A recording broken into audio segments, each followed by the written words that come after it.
Senator Alan Cayetano, palakulin mo man yung mukha nun, baka tatalbog lang mo yung palakol. And that's just my opinion. No? Hindi naman nung kabastusan, sorry po, pardon my French. Pero yung sinasabi ko, sa sobrang kapal na ng mukha niya, ayaw niya mag-attend 2 days na. Ang nagsasuffer po yung taong bayan. That is the problem here. Kaya nga po, panawagan ko sa kanya, and I'm sure he's watching, and I'm sure magla-live na naman siya mamaya, dahil vlogger na po yata si Senator Cayetano. SP Cayetano, parang awa mo na, pumasok ka na bukas, 10 ng iyong mga kasamahan para magkaroon po tayo ng quorum. Bago man lamang tayo magsinidi, ipakita po natin sa mga kababayan natin na mga senador tayo, professionals po tayo, wala po tayong tinatago, hindi po tayo nagtatrabaho dito para sa ating mga sarili, para sa pamilya, para sa business interest ng ating pamilya, para sa grupo, political party, o para sa isang tao. Now, we're here to work for the entire nation. Kahit na po ikaw ay Duterte supporter, Marcos supporter, kung wala kang sinusuportahan, magtrabaho po tayo, gumawa tayo ng mga panukalang batas, let us pass laws for the good of everyone. Tungkol naman dun sa Senate Blue Ribbon Subcommittee, sabi ni SP Cayetano, tuloy na tuloy ang pagdinig nila kahit wala pang minority representation. Pero pwede raw dumalo ang minority bloc doon. Ano po ang inyong reaksyon dito? Wala po kaming pakialam doon, hindi gusto niya. Sige po, hindi po namin haharangin. Kung gusto nila magkaroon ng committee hearing po, subcommittee, yung Blue Ribbon, okay lang po yun. Napuna lang po kasi namin na bago ka magkaroon ng subcommittee, dapat po muna, i-create mo muna yung committee. Hindi pa nakikreate po yung mother committee. Well, na-create na nga si Senadora Pia Cayetano nga po. Dapat po siya po, dadalhin po sa floor yun para aprubahan po ng lahat na magagawa tayo ng subcommittee. Ganun po yun ang proseso. Hindi po yung rekta na lang. Pero okay pa rin yun sa amin. Napag-usapan namin sa minority. Sige po, mag-subcommittee po kayo. Kung mag-iimbita kayo, sasama ho kami. Kung may invitation po kami. Wala pa naman ho kami natatanggap na invitation na pwede po kami mag-attend sa Thursday ng subcommittee hearing po ng Blue Ribbon. So pwede pala yun, na hindi sila attend ng session, pero sa committee hearings, pwede sila umattend.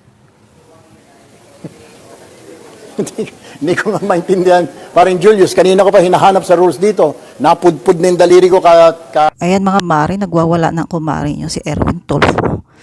Ipapalakol daw yung mukha ni Senador Alan Cayetano. Baka daw tumalbog sa sobrang kapal ng mukha ni Senador Alan Cayetano. Teka mare, bakit ba galit na galit ka ni SP Alan Cayetano? Inaano ka ba? Yun na naman sinabi niya. Baka pag nag-hearing sa Blue Ribbon Committee, takot ka na mabanggit ang pangalan mo. Ay, tinamaan yarn. At galit na galit ka. Kulang na lang mategi kaysa galit. Ano ngayon kung mag-hearing dyan sa Blue Ribbon Committee? Paubayan nyo na kay SP Alan Cayetano. At sumali kayo mga tulpo, di ba matatapang kayo? Ano bang meron dyan? Totoo ba yan? Maleta kang, kasali ka dyan, mababanggit ang pangalan mo. Gigil na gigil yata kayo kay SP Alan Cayetano. Tapos kahapon, may mga pala desisyon, may sariling butuan, may sariling law, may sariling desisyon. Alam nyo, napaghahalata naman talaga kayo. Masyado na kayong halata. Ano bang ikinagagalit nyo sa Blue Ribbon Committee na yan? Kung imbitahan yung 18 Marines na yan, ano bang meron dyan? Kung hindi kayo kasali, sumali kayo sa imbitasyon, sumali kayo sa hearing, ilabas nyo tapang nyo. Ba't parang naduduwag kayo? Dinadaan nyo na sa ingay ng social media. Ba't kailangan palitan ang SP? Ano bang kinakatakot nyo? Malitagang yarn. Alam mo, Senador Erwin Tulfo, masyado ka na yatang mayabang ngayon. Kabago-bago mo sa Senado. Napakayabang mo. Hindi ka na nagmukhang matapang. Para kang babaeng putak ng putak.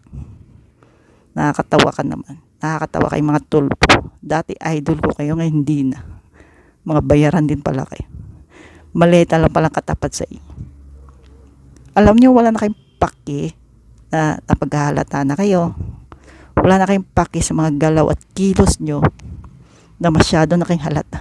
Ang mahalaga sa inyo, maagaw nyo ang Blue Ribbon Committee, maagaw nyo ang Senado, kayo ang majority ulit. Kasi, kayo yung masusunod. Hindi dapat ikaw nagsasalita ng gano'n sa kapwa senador mo. Dapat nagtutulungan kayo. Sige, ituloy niyo yung Blue Ribbon Committee. Ano bang meron dyan? Ba't kayo nagagalit? Halata masyado. Oy, balita ko na off comment yung Facebook page nyo. Bakit? Mas marami bang angry birds doon? Mas marami bang mga comment na hindi nyo nagustuhan na tinamaan kayo? Ang yabang-yabang. Kawawa naman si Ispy Cayetano. Galit na galit nga. Palakulin mo kaya yung maleta mo. Tingnan natin magkano laman yan. Ayon sa mga comment, parang naging gangster na si Erwin Tulfo. Makapal ang mukha. Ano ba talagang pinaglalaban mo? Maleta o taong bayan? At ito pa, bakit nyo laging pinagbibintangan ang taong bayan? Sarili nyong interes yan. Wala namang paki sa iyo dyan. Walang paki ang taong bayan sa inyo. Ang paki ng taong bayan ay makulong ang mga magnanakaw at mga sinasabing maletagang na mga sangkot sa flood control. Teka, bakit daw naging sanggano na kayo, mga dating minority, majority na ba kayo ngayon? At nakiusap pa, parang awa mo na pumasok ka, Senator Alan Cayetano, kasi papalitan niyo. At anong pinagpuputak ng butchi mo kung hindi papasok si Senator Alan Cayetano at yung mga majority? Hindi magtrabaho kayo dyan. Wala naman kayong paki. At wala talaga kayong paki. Ang paki nyo lang, naagaw yung investigasyon na mangyayari sa Senado. Dahil ito ba isang malaking pasabog? Na nagwawala na talaga siya, grabe. Galit na galit, gustong manakit. Tapos, ibibintang sa mga taong bayan. Inaano ka ba kasi, kumaring Erwin Tulfo? Masyado ka namang halata. Parang naging sanggano gangster na nga daw. At nag-off comment pa.